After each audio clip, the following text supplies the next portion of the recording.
I think should we start, Sean? I know you're quite busy today, so let's get going, and then yeah, as I say, we'll see how it goes, how many minutes, but we normally do about half an hour. But if it's a little bit less or a little bit more, it doesn't really matter. So, Okay. Liam, should I kick us off or Yeah, you can kick us off.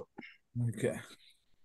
Welcome back to our podcast. This is To the Last Drop. I'm Brendan Nell. I'm here with Liam Delcom, and today we have a great guest all the way from Edinburgh in Scotland. Somebody we know pretty well, Sean Everitt. Sean, welcome to the pod, and thanks for joining us.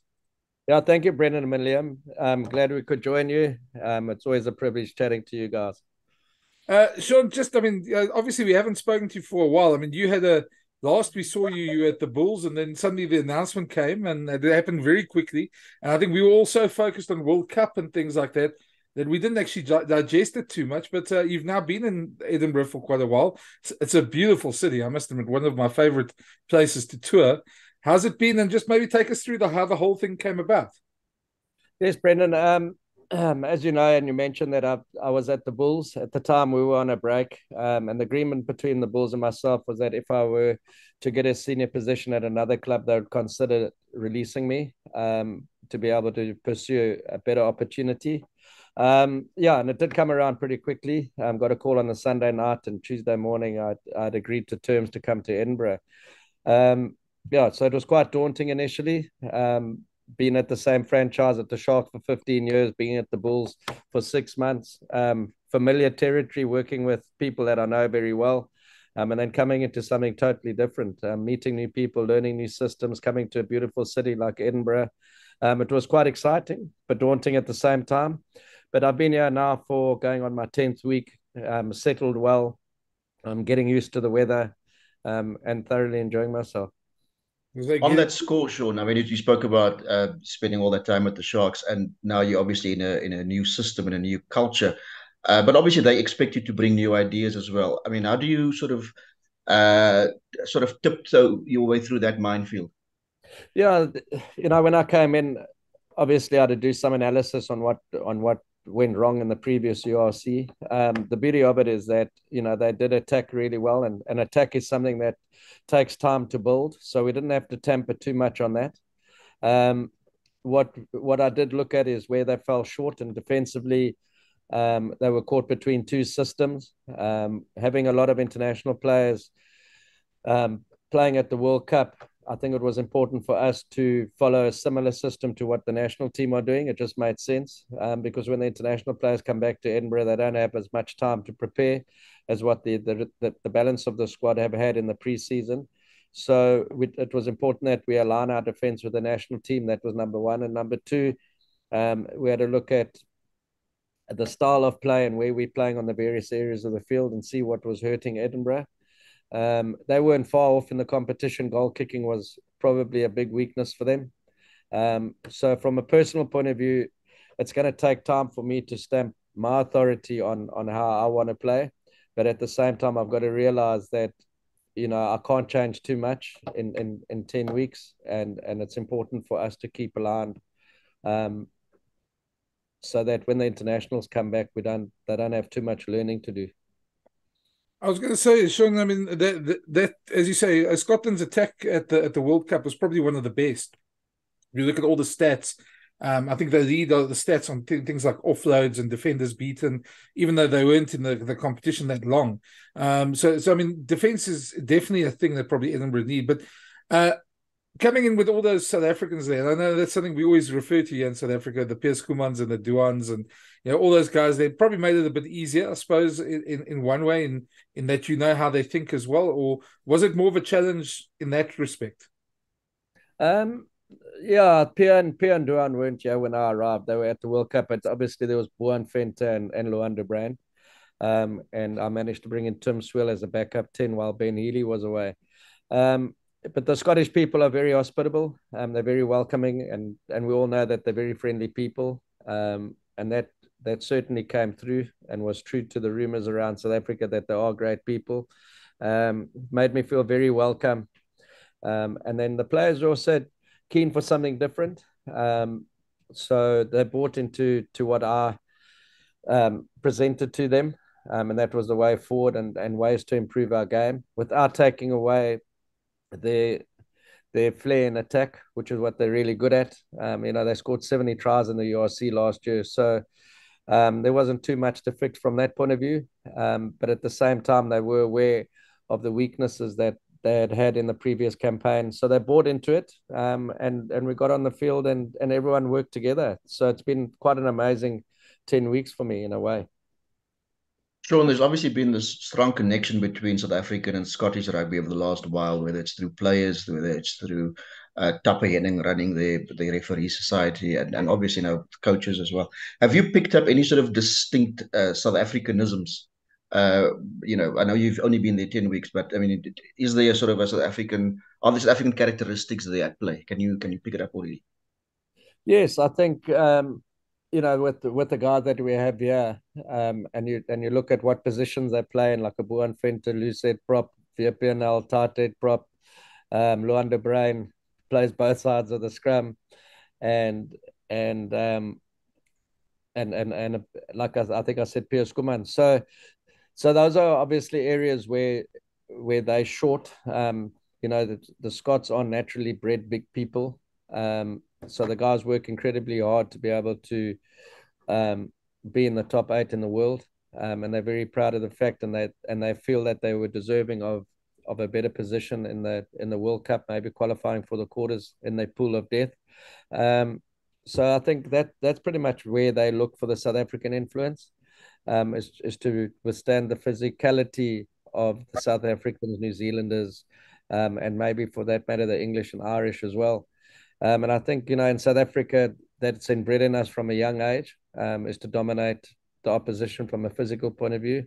So I think that's where they look to the South Africans for, and that's what the South Africans can bring to them. Can I ask you about sorry, Brendan, about you, everybody, I suppose, when you go to a new place or take on a new job, you may have some preconceived ideas about what it will be like.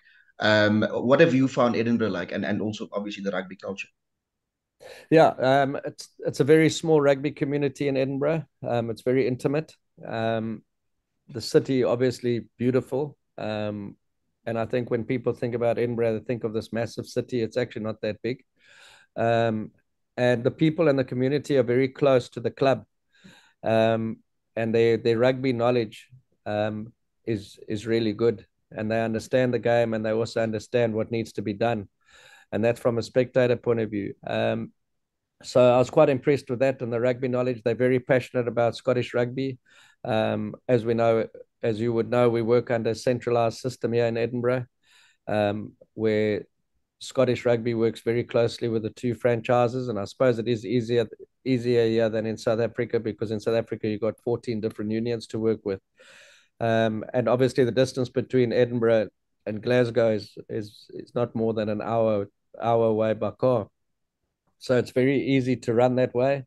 Financially, the Scottish rugby is strong. Edinburgh rugby's financial situations are strong. So yeah, it all bodes well for success in the future. Sean, I was going to ask you, sir, I was going to come in. This podcast is called To the Last Drop for an obvious reason. We normally talk wine and rugby, but I don't suppose you get too many wines up there where you do. It's more whiskey sort of area. So the question is, how many whiskeys have you tried since you've been in those 10 weeks in Edinburgh?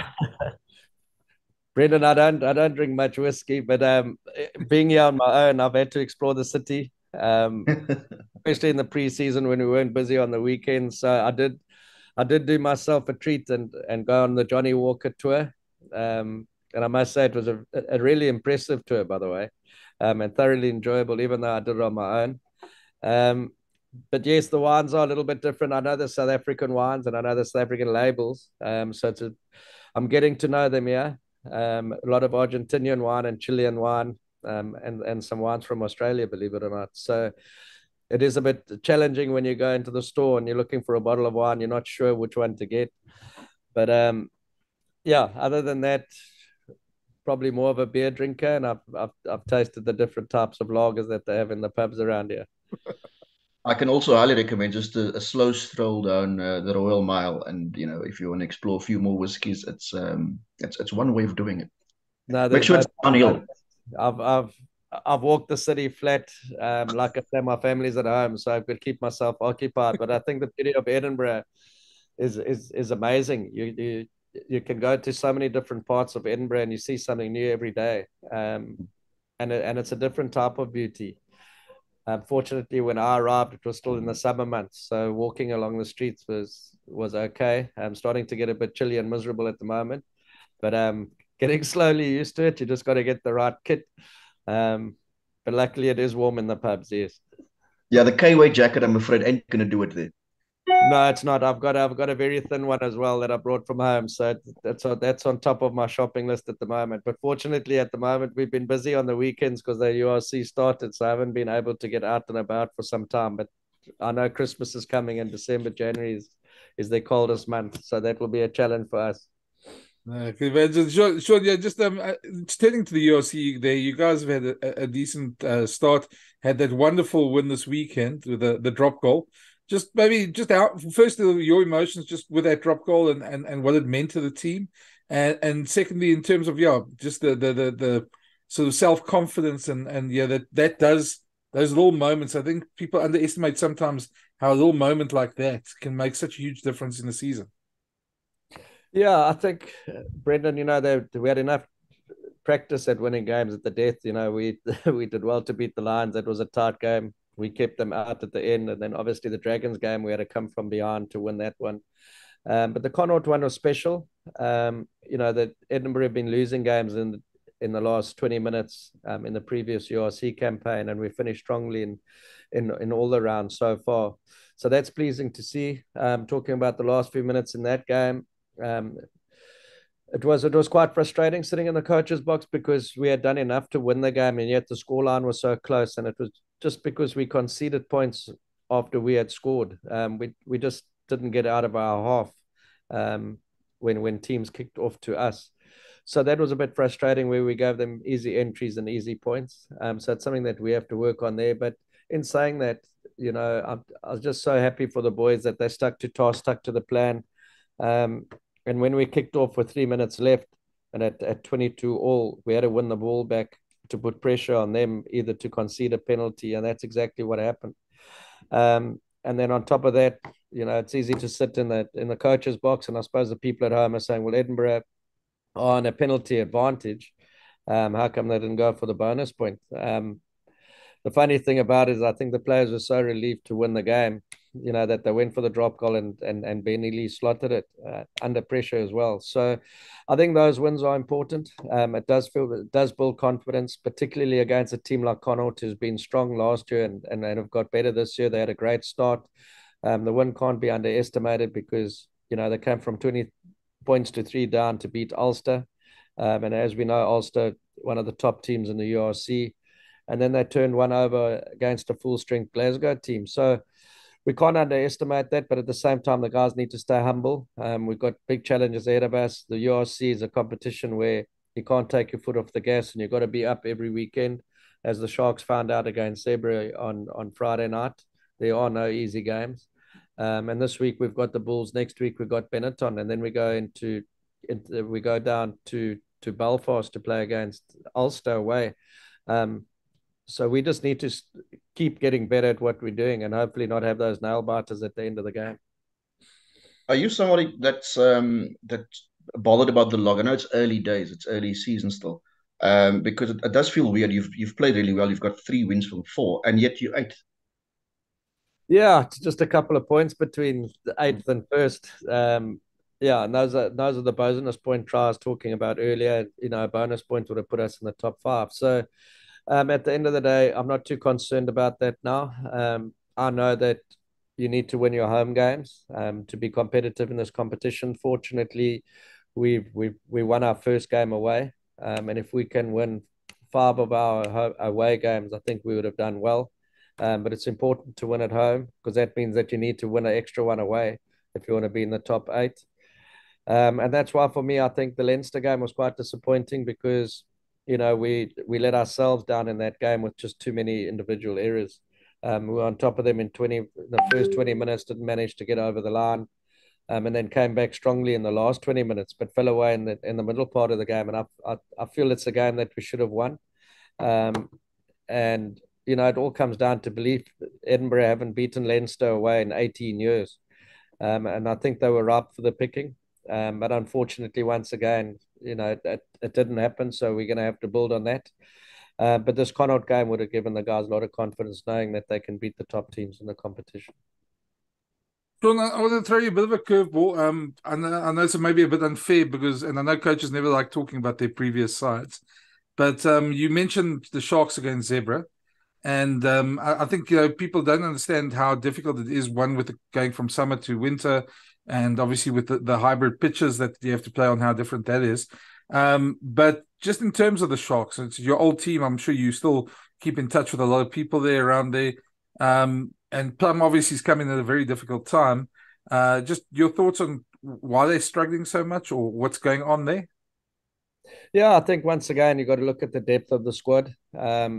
And that's always going to be difficult when you've got a huge amount of, or a large amount of internationals that are away at the World Cup. And I think the Sharks, if I'm not mistaken, have 8 guys away.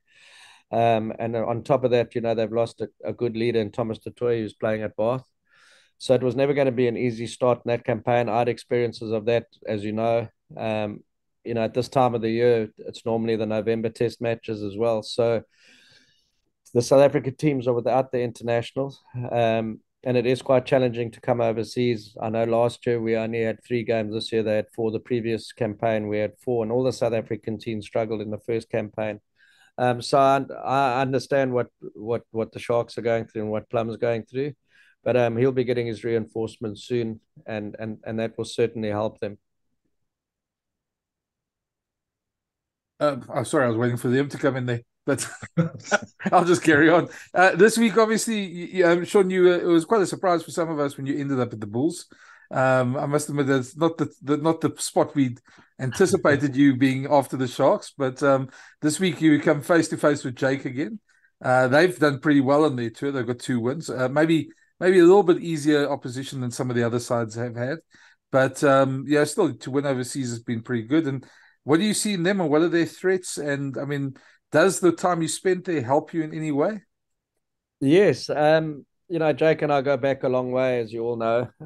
We coached together in 2014. We've become good friends along the way, and he was kind enough to put his hand out when, when I left the Sharks. And it was just great that I had that opportunity, because sometimes the best way to get over a bit of adversity is to get back in the saddle and carry on doing what you love doing. And I really enjoyed my time at the Bulls. In a way, I was sad to leave, because I had settled, and I'd agreed to terms for a long-term contract, but it wasn't to be. But anyway, to see Jake again this week's going to be great. The Bulls have done exceptionally well. I think their recruitment has been smart. Once again, they have the least Springboks other than the Lions in their group. They'll be getting back Kirtley and Marco van Staden and Kane Moody. I think there's only 3 that are going to come back to them. So I think that's really smart from Jake. So the group that he's got now is going to have for the rest of the season. What they have done is they've strengthened their set piece by bringing in Wilco Low and Akko van der Merwe. That's added depth to the quality that they have within their squad. They've also brought in Jaco van der Walt, from who was here at Edinburgh, and Emmelman, who hasn't played yet. But they're valuable members of their squad, and are going to prove to be over the next 6 months. I also just picked up, Jake and them last year maybe were guilty of playing too much rugby in their own half, so they balanced that out now with a good kicking game as well. And that going together with a strong set piece and them earning the most penalties in the competition at scrum time make them a formidable opposition. And as you could see against Cardiff on the weekend, they started with pretty much their second stringers wherever they could, and they put the big guys on, just after half time when the game was becoming close, and then they actually won the game quite comfortably. I know the scoreline doesn't suggest that, but I don't think the Bulls were ever going to lose. So yeah, they're going to be tough opposition to crack here at Harp Stadium on Friday night. We're under no false illusions of what they're going to bring from a physicality point of view. But the Edinburgh boys will take a lot out of what had happened over the last week against Connaught, and we're looking for a tough contest, but confident that we can turn the Bulls over on Friday night. Is the mindset, if you look at the teams that have lost obviously players to World Cup, and obviously those players haven't been reabsorbed into their respective systems, would the mindset for a team like yours be to fill your boots as much as you can now?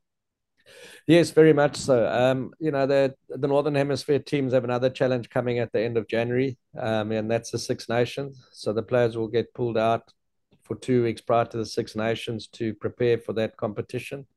And I don't think when you're in South Africa, we watch Six Nations on TV. I don't think we realize, the magnitude of that competition in the UK and Ireland. It's a massive competition, and tickets for those test matches are already sold out.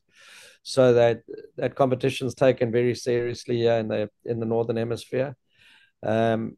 So it's important for me to make sure that the players that are going to be representing Edinburgh over that period of time while those internationals are away are getting game time and staying up to speed, because they're going to have to carry the can going forward.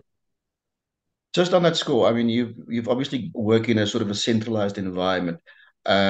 Your sort of core performance areas. I know every coach wants to win trophies, but there's also the obligation to develop players. How does your obligation to the national federation sort of weigh against doing what you need to do to make Edinburgh a really competitive and potentially a winning team in URC? Yeah, I think fortunately, especially here in Edinburgh rather than Glasgow, we're in the same building as the Scottish headquarters. Gregor Townsend works 100 meters from me, and Jim Mallender, that head of high performance, is not too far around the corner as well. So we work really closely together, and I believe that it's our job as coaches, wherever we are applying our trade around the world, is to work towards a common cause, and that's the national cause. So we've had their coaches in working with our guys. We've got 14 Scottish World Cup representatives in our group. So it's important that we work closely with them.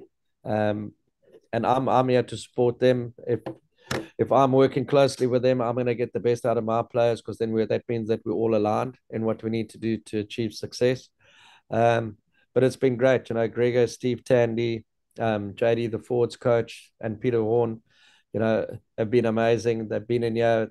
I've shared my philosophies with them, and likewise them with me. So I think it's a great learning tool for all of us, that hopefully we can combine different ideas to make Scottish rugby stronger. John, I'm just sitting here thinking, looking at the whiteboards behind you. I hope there's no state secrets there. Not that we could figure it out, but I hope there's no real state secret. It's too late now, probably, if there is, but no, there's so that might be just also another left field one for me. Just, we spoke about the World Cup. Where were you? Where did you watch the final? Who are you with? And how was that being a South African in a foreign country, watching that? We actually had an amazing day, Brendan. We played the Lions on the Saturday evening, and fortunately for us, it was an early kickoff. We kicked off at 5:00, and then we had a function in one of the bars here at Murrayfield, where we hosted the Lions, and obviously the Edinburgh families, wives, children, and a lot of them were all behind South Africa. Funny enough, the Scots as well. And we had a great time. And obviously South African winning it was a big celebration. The Lions guys thoroughly enjoyed themselves. It was great having them here. We did show them good hospitality. They didn't have to use their rands to buy beer. Supplied that for them. So you can imagine it was a great party that night. I can imagine. Yeah, I think it's one of those we all remember where we were. So poor Liam was working that night. Shame. Yes, I was. But yeah, I'm sure you're not going to get too much sympathy from anybody, Liam. The fact that you're in the stand. No, I wasn't looking for any either, Brendan. But thanks for your concern. Throw that out there, So. So yeah, I think you're going to come out. You guys are going to tour to South Africa. Were you playing there? Which of the four sides? Yeah, we come out in March. Just the Six Nations will just be finishing there. So I doubt that we'll be at full strength for the first 2 games. Well, we're only playing 2 for those games overseas. We're playing the Stormers in Cape Town and obviously the Sharks in Durban. Oh, so that'd be nice for you to go back to Durban there. I'm sure you wouldn't mind if you were full strength then. Hopefully they're not full strength. Yeah, they will be at full strength. I know Rusty's giving the guys a bit of a break over February, but they'll be back for us. Yeah, we'll see what it brings. I think the squad that we're trying to grow yet will be a good experience for them to travel and get that opportunity to play against the Sharks and the Stormers away. We also know that, the Sharks have to take advantage, and the Stormers alike have to take advantage of being at home because it's tough to tour in the Northern Hemisphere. So we'll be under no false illusions of what's coming our way. But it's a great challenge for us. And also a good opportunity for the guys to get out of the cold and go and enjoy the South African sun. Last question. Just finally from yes. Sorry, I was just going to say just finally from me, and this is not a curveball, but obviously with you coaching there and Franco, do you have a friendly rivalry going already, or is that something that will sort of just take you a bit further down the line? I think that was pretty much my question. Yeah, sorry, Brendan. Franco and I have chatted a bit on WhatsApp. We haven't really had an opportunity to meet just yet because they started their preseason later than us, and I was trying to settle in. And then what happened was that the week that I was off, Franco went to visit his family in Italy. So yeah, we've been missing each other. But I will be seeing Franco next Friday. We've picked an A team to play against the Glasgow A team. So we're going to go to Glasgow, and I'm sure we'll bump into him there. But yeah, he stamped his mark in rugby in Scotland. They're very happy with what he achieved last year. It was tough for him in the beginning. He came in late, but he achieved immediate success, finishing the top 8, qualifying for Heineken Cup, got to the playoffs of the URC, and then played in the final of the EPCR. So he's done really well, and he's well respected here in Scotland. And he's also, gathered together a good group of young men.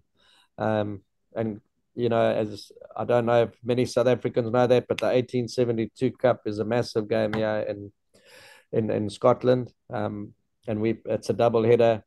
Over 2 weeks, we play them on the 22nd of December in Glasgow, and then we play them on the 30th of December here at Murrayfield.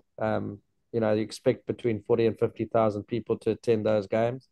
So yes, I think our rivalry will start then. At the moment, we're supporting each other through the URC. It must be nice, though, Sean, just lastly from me then, it must be nice, though, to see South African coaches, because for a long while, say before the URC started, we often hear about New Zealand coaches coaching here and New Zealand coaches there, and South African coaches were pretty insular in terms of that. Now it seems like in every league there's at least 1 or 2 South African coaches going, and it's nice to see that sort of cross-pollination of ideas as well. Yeah, I think it's great, and South Africa winning the World Cup has obviously helped with South African coaches getting positions overseas. People tend to sway towards the team that's the champions, and at one stage New Zealand were on top for 8 years, as we know. And now it's South Africans' turn, and that provides opportunities for the coaches in South Africa. And we do have very good coaches in South Africa, and probably some of the best are still coaching at schools. So that's really good. In the preseason, we played a friendly against Bath, and it was nice catching up with Johan van Graan, who's done really well in the Premiership now. They've had a great start to the season, and Bath had been in the doldrums for some time.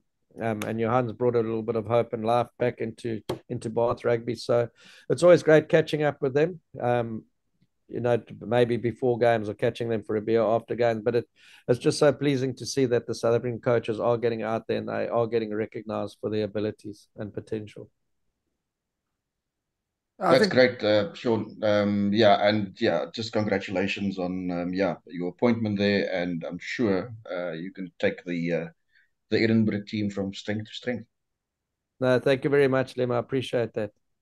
Yeah, I think we'll probably catch up with you a bit further on in the season again at some point, and hopefully things are going very well then, and we can talk about some of the successes then. But yeah, good luck and enjoy that wonderful city. And as Liam says, there's so many whiskies in Scotland. I'm sure at some point you're going to try and well, we would try and probably get to all of them at some point, but probably fail dismally. But do your best. No, thank you. I'll give it a go, Brendan. Thank you. I look forward to chatting to you again. It's nice. It's nice seeing South African faces, and familiar faces, and enjoyed chatting to you. No, thanks, Sean, and thanks for Sean. joining us for this. That's a pleasure. Okay. Thank you. Have a week further. Cheers, guys. Cheers, guys. Cheers, Sean. Cheers. All right.